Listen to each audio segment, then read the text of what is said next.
Students, आप लोगों का क्लास 10th में इंग्लिश का सप्लीमेंट्री रीडर है। तो सप्लीमेंट्री रीडर का फर्स्ट चैप्टर हम स्टार्ट करते हैं आज। आप लोग बुक्स ले लीजिए, सामने रख लीजिए, अदरवाइज इसी पे ही पढ़िए। आइए, फर्स्ट चैप्टर है आप लोगों का सप्लीमेंट्री रीडर। चैप्टर फर्स्ट है, इसका नाम है the inventor who kept his promise. The inventor who kept his promise. Inventor means होता है खोजकर्ता, खोज करने वाला। हु केप्ट हिज प्रॉमिस, जिसने अपना वादा रखा। ऐसा खोजकर्ता जिसने अपना वादा पूरा किया, रखा। आइए इसका टेक्स्ट पढ़ते हैं। ये फर्स्ट चैप्टर का नाम है the inventor who kept his promise. आइए, ये फर्स्ट पैराग्राफ है इसका। When you want to read at night you simply press a switch and the electric lamp gives you light. Do you know who invented the electric lamp? He was an American named Thomas Alva Edison. When you want to read, जब आप पढ़ना चाहते हैं, at night, रात में, जब आप रात में पढ़ना चाहते हैं तो you simply press a switch, आप साधारण रूप से एक स्विच को प्रेस करते हैं, दबा देते हैं। एंड द इलेक्ट्रिक लैम्प, और वह विद्युत बल्ब गिव्स यू लाइट, आपको रोशनी देता है, आपको रोशनी प्रदान करने लगता है। डू यू नो, क्या आप जानते हैं, who invented the electric lamp, क्या आप जानते हैं कि इस विद्युत बल्ब की खोज किसने की। इन्वेंटेड मीन्स खोज किया। तो do you know who invented the electric lamp, क्या आप जानते हैं कि इस विद्युत बल्ब की खोज किसने की। ही वॉज एन अमेरिकन, वह एक अमेरिकी था। नेम थॉमस एल्वा, वो थॉमस एल्वा एडिसन नाम का एक अमेरिकी व्यक्ति था। When you want to read at night, you simply press a switch and the electric lamp gives you light.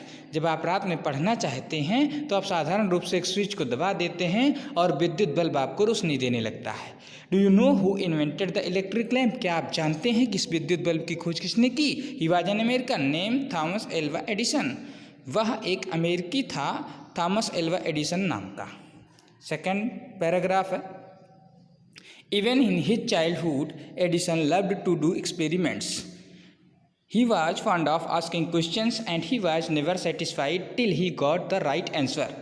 There are many stories about his childhood and here are a few of them.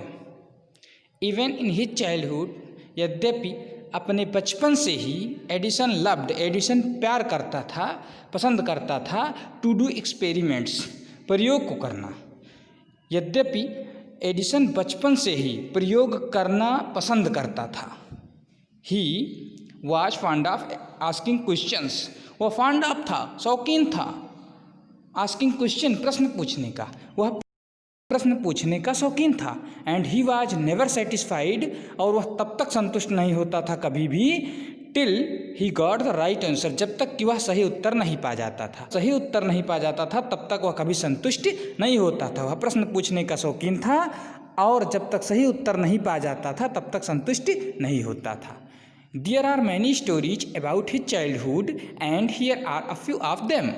There are many stories, बहुत सारी कहानियाँ हैं, about his childhood, उसके बचपन की, उसके बचपन की बहुत सारी कहानियाँ हैं। And here are a few of them, और उन्हीं में से यहाँ पर कुछ हैं।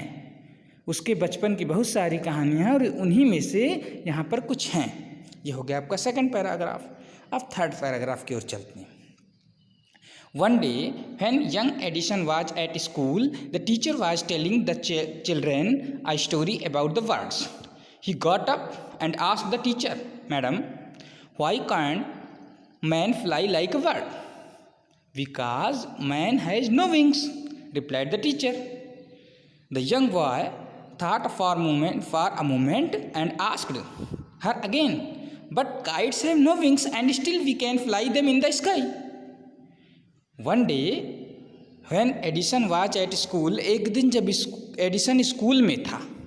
One day, एक दिन, when young Edison, जब वह छोटा Edison was at school, school पर था, तो the teacher was telling, teacher बता रही थी the children, बच्चों को, a story, एक कहानी about the birds, पक्षियों के बारे में। तो टीचर बच्चों को पक्षियों के बारे में एक कहानी बता रही थी। ही गॉट अप, वह खड़ा हुआ, एंड आस्क्ड, और पूछा, द टीचर, अध्यापिका से। वह खड़ा हुआ और अध्यापिका से पूछा, madam why can't man fly like a bird. Madam, महोदया, why can't man fly like a bird, आदमी पक्षी की तरह क्यों नहीं उड़ सकता है। Because man has no wings, क्योंकि आदमी के पंख नहीं होते हैं। रिप्लाइड द टीचर, अध्यापिका ने उत्तर दिया, क्योंकि मनुष्य के पंख नहीं होते हैं। The young boy thought for a moment, छोटे लड़के ने थोड़ी देर सोचा। थॉट, सोचा, फॉर अ मोमेंट, एक क्षण के लिए। छोटे लड़के ने एक क्षण सोचा, एंड आस्क्ड हर अगेन, और उससे दोबारा पूछा, but kites have no wings, लेकिन पतंग के भी तो पंख नहीं होते हैं। एंड स्टिल, और इसके बावजूद, we can fly them in the sky, हम उनको आसमान में उड़ाते हैं। पतंग के भी तो पंख नहीं होते हैं, इसके बावजूद भी हम उनको आसमान में उड़ा सकते हैं, ऐसा एडिसन ने पूछा। यह हुआ आपका थर्ड पैराग्राफ। आइए फोर्थ पैराग्राफ है। All the other boys laughed and the teacher lost her patience. She thought the boy was stupid and naughty and she asked his parents to take him out of school.